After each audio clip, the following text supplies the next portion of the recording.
my number one rule is hope for the best, plan for the worst. It's hard to find the moral high ground when we're all standing in the mud. I feel the plot about to thicken. Have you ever said, "This makes no sense," and someone tells you, "You're just not seeing it right"? Well, how do you know? You gotta know where to look and trust your own eyes. There are clues, even a template. Hello, I'm Lewis, and this is the Red Pill Diary. Come on in and join us. I've switched the lights on for you. It was a warm and sunny morning. Baie Saint-Pierre was crowded with mixed-use cargo ships, barks, square riggers, steam packets, cable ships, and the Roraima, which rocked gently at anchor. The bay was located on the leeward coast of Martinique and the Lesser Antilles. It provided a panoramic view of Mont Pelee. The tropical backdrop for this picturesque town of Saint-Pierre, only 4 miles away, Saint-Pierre was the island's economic and cultural center for cocoa, coffee, sugar cane, and, of course, rum production. It also received a steady stream of travelers who wanted to view and experience what was called the Paris of the West Indies. This day was different. The older captain stood and gazed anxiously at Mont Pelee as some passengers viewed the scene with binoculars. Today, clouds covered the mountaintop, but the sky was blue. He could see life bustling around as it had on all his previous visits. The ground began to rumble, but he could not feel it. He only heard the cathedral bells start to ring loudly. Mont Pelee let loose a mushroom cloud of fire, spewing flames and ashes into the azure sky. The glowing black cloud of death ripped down the mountain ravines with hurricane force and speed, devastating everything in its path. The captain moved quickly, giving orders to set sail, and the sailors on deck ran pell-mell. He watched with horror as the town exploded in flames and disappeared under a black cloak. Everything was ablaze. The boats in the bay suddenly burst into flames, exploding and spreading fire and gas across the bay as the black cloud blanketed the water. Panic and fear gripped those who ran, but the ship was struck with a gale-force wall of hot gas and smoke and enveloped in a ball of flames. He was blind and choking as the force thrust him overboard into the bubbling water. It was May 8th, 1902. Okay, so we got the backstory. Now, in order to get the backstory, we have to go backwards, of course, to the end of the 19th and the beginning of the 20th centuries. Now, following the discovery of gold in California and essentially opening the Pacific coast to the United States, the question of providing an alternative route to get to the Pacific and to transport that gold more safely and rapidly, and obviously less costly because, one, the distance, you had to travel around Cape Horn or across the wild countryside through the passes of the Rockies. Now, if you've ever seen videos of Cape Horn and the waves, that's where they do all the extreme surfing. That was a problem. And also, there's nothing like shipping gold out across vast terrain out in the open or the open seas. That didn't work out well for the Spanish treasure fleet. So one would expect, hey, here's gold. Hello, bandits, pirates. Just put it out in the open and you're going to attract all the people you don't want to attract. So American industrials, they wanted a quicker route and a safer route for the gold transfer, of course. They also wanted a route to be more competitive with the markets in Asia and China with Britain and the rest of Europe. They set out and performed a reconnaissance, and they started with the Isthmus of Tehuantepec in Mexico. It's actually the shortest distance between the Gulf of Mexico and the Pacific for a railroad crossing. They also looked at other areas, and eventually these titans of industry, they created a crossing, a railroad over Panama to connect the Gulf with the Pacific. So in competition with all this steamboat traffic, enter Cornelius Vanderbilt and the Accessory Transit Company. Now, Cornelius Vanderbilt's going to come up in a couple more of these episodes, as well as his family, another industrialist. But at this point, he was negotiating with Nicaragua over getting access or concessions to build a railway to ferry people across the isthmus to the Pacific and to the gold rush and be able to charge and compete with the other steamship companies at the time that had mail running from the United States through the Panama to the West Coast. Since the 1850s, a series of Nicaraguan presidents, they really were working to emphasize the geographic advantages of the canal route from the Rio San Juan through Lake Nicaragua to the Pacific coast, while at the same time the United States was opposed to any European efforts to build or control rail and canal access and routes across Central America. However, that didn't stop the French from getting concessions from Colombia through the province of Panama. Remember, it's still part of the country of Colombia, through a company called Société Civile. It was Ferdinand de Lesseps. He was the one who managed the building of the Suez Canal. Now, he wasn't an engineer, but he managed that canal build, and that was built in 1869, believe it or not. This company still believed they could build the Panama Canal. Now, notice the difference between these two canals. One's digging through sand, the other is an enduring feat of locks digging through Calabar Cut, dredging out the rivers, etc. in Panama. That didn't work out well for them, and eventually they filed for bankruptcy in 1888. There were some alleged allegations of fraud. One of the issues that stands out is that first thing they did when they got to Panama, they being the person who was running it, built a $150,000 mansion in Panama. That's equal to $5 million in today's money. So a new French company took over. It was called Nouvelle Compagnie, which means basically New Company of Panama, and they still couldn't get it through. So they scuttled the Panama route. It renewed the hope among Nicaraguans and many members of the U.S. Senate for an American-funded canal. Okay, now, so I don't sound like Charlie Brown's teacher, let's step it up to 1893, because this is an important event. It really is consistent with probably the last couple episodes. In 1893, the Americans backed a coup d'etat. Where? In Hawaii, the Hawaiian monarchy at the time.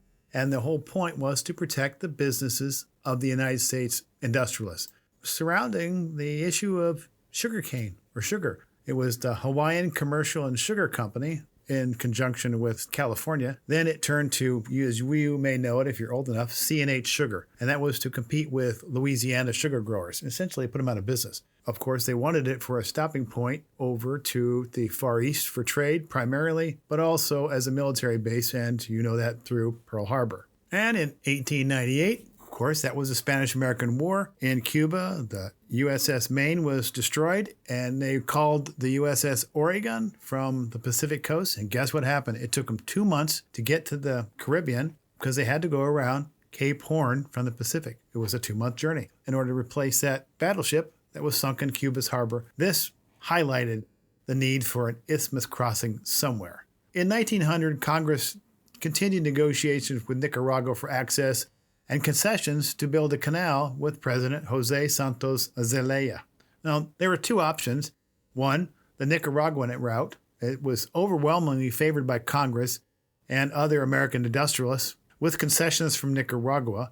And two, they had the option of the failed Panama route held by the bankrupt French company group, and the French wanted $109 million. So you ask me, Louis, why is this important? Well, it's important because if you've listened to the last 2 episodes, you see what the government has done through the CIA in these other countries.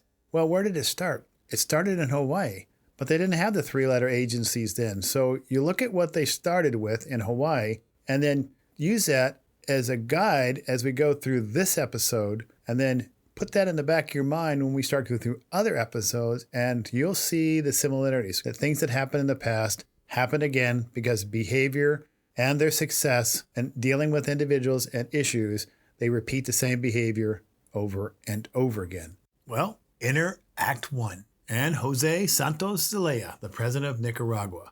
He sought to modernize Nicaragua. He did that through what was controversial for his country, giving foreign concessions that would be primarily American industrialists, concessions for mining, logging, and electrical production. These concessions also stipulated that these industrialists were required, in order to enjoy these advantages, had to construct roads, railways, they had to dredge shipping routes and create ports. In other words, they were to provide an economic infrastructure that would help hasten Nicaragua's development.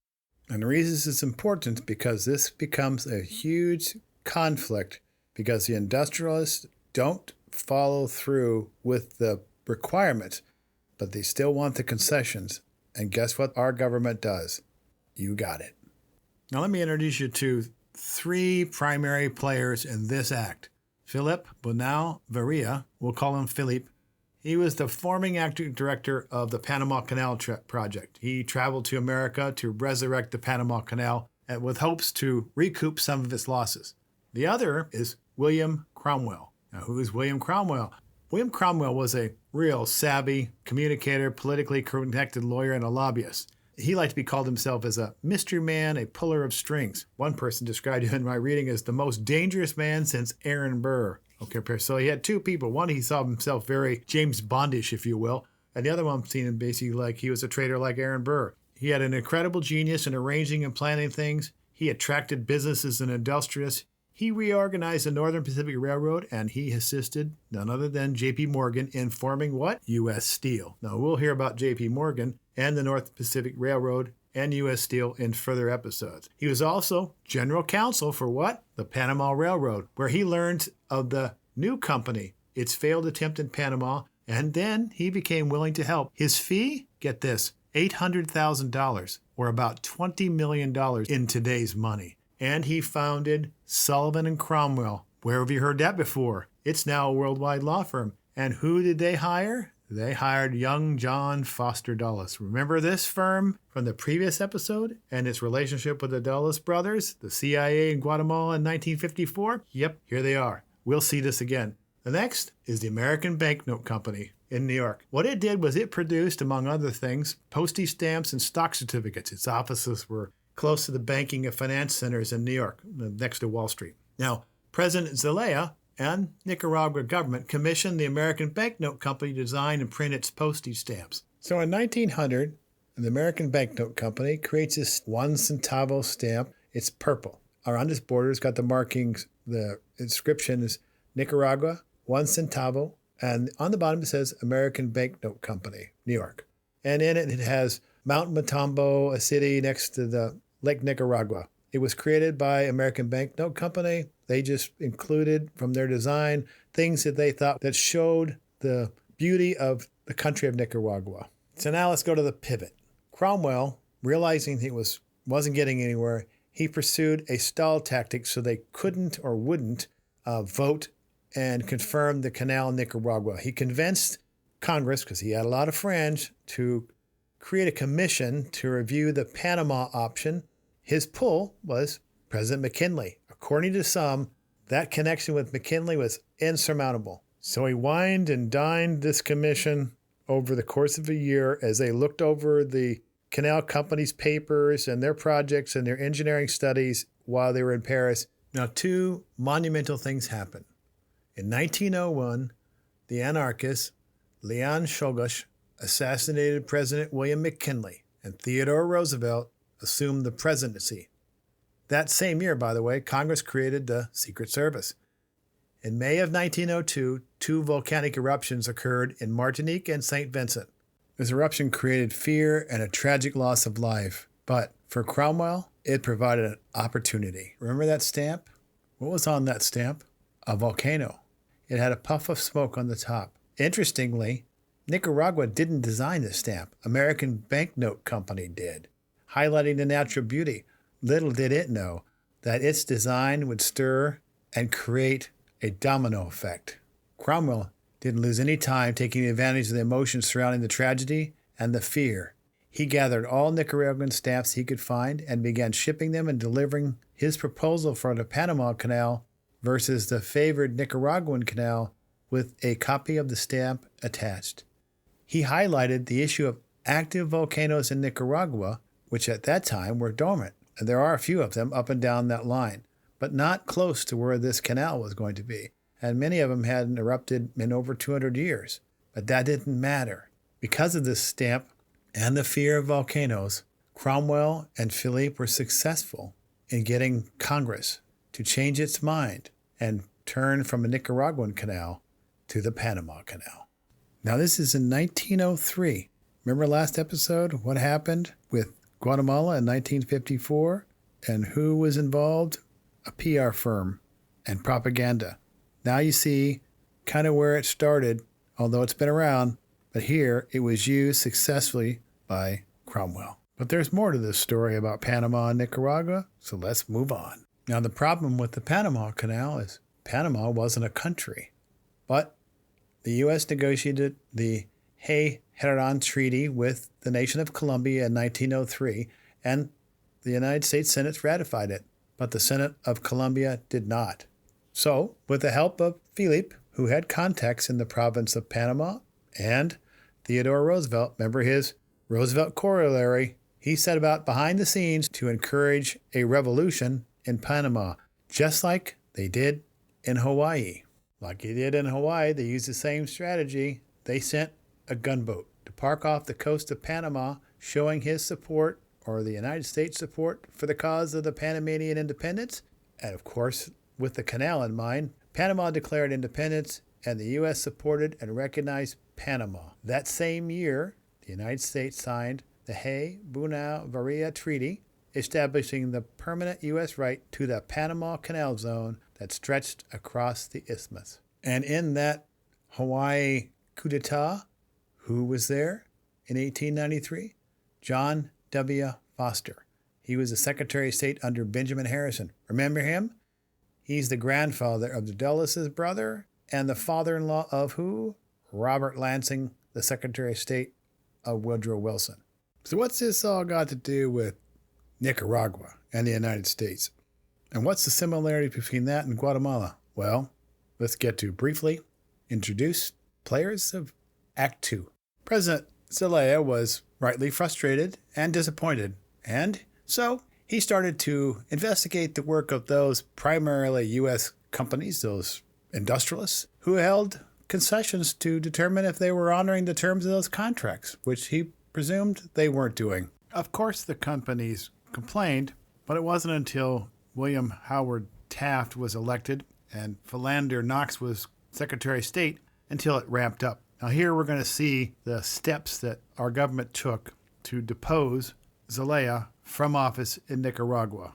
And you say, why would it matter? Well, first you have to know who Philander Knox is and his relation to Nicaragua. Of course, it's a financial one, or at least allegedly a financial one. So let's look and see who Philander Knox, the Secretary of State, and what his interest is in Nicaragua. As Secretary of State under William Howard Taft, Philander Knox reportedly owned stock in the company. That would be U.S. and Nicaragua Company. He started Reed & Smith, one of the largest law firms in the world.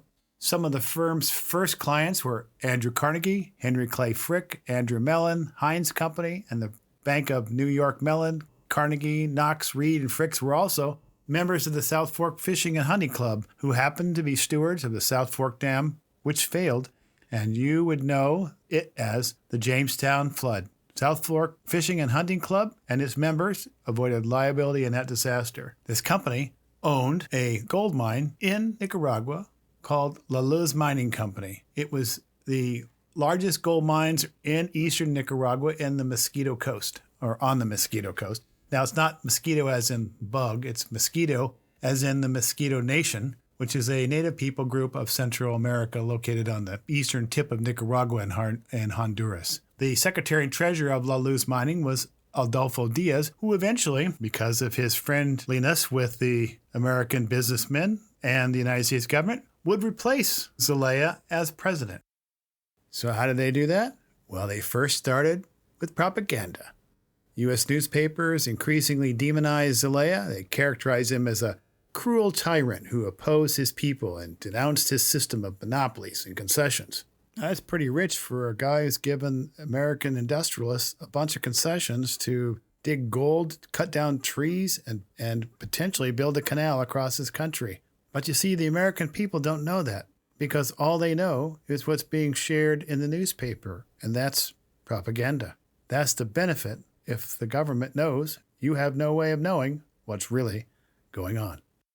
The second is create conflict and the legal foundation for military intervention. Basically, they were saying he was starting to act out.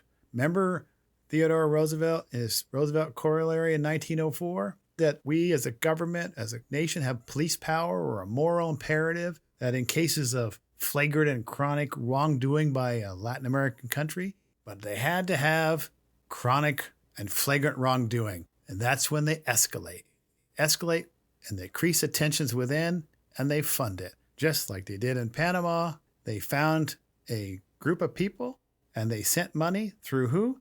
Adolfo Diaz, remember, he's going to be the new president. So they found someone who was favorable towards them that they were going to set up that would do what they wanted to do. And Adolfo Diaz was their guy. And the fourth step they decided to use, or believed they could use, and argued they should use, as related to the Monroe Doctrine and the Roosevelt Corollary, military force. And, like martial law. But in this case, they sent the Marines. The Marines went in, and the Marines stayed for almost a decade. Zelaya left, he went into exile, and Adolfo Diaz became president.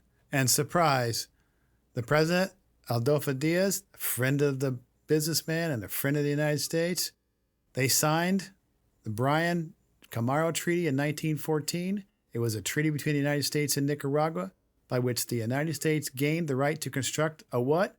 A canal across Nicaragua and an option to build a naval base on the Gulf of Vicenca and a long-term base on the Corn Islands in the Caribbean, like 99 years worth. So now you've seen where it started, or at least it has its connection between what we're going to see in the future. So now you have a template, and now you can ask yourself, even today, when you watch things going on around you and you're on social media and you see these things, Ukraine, Israel, other places, ask yourself about those four things.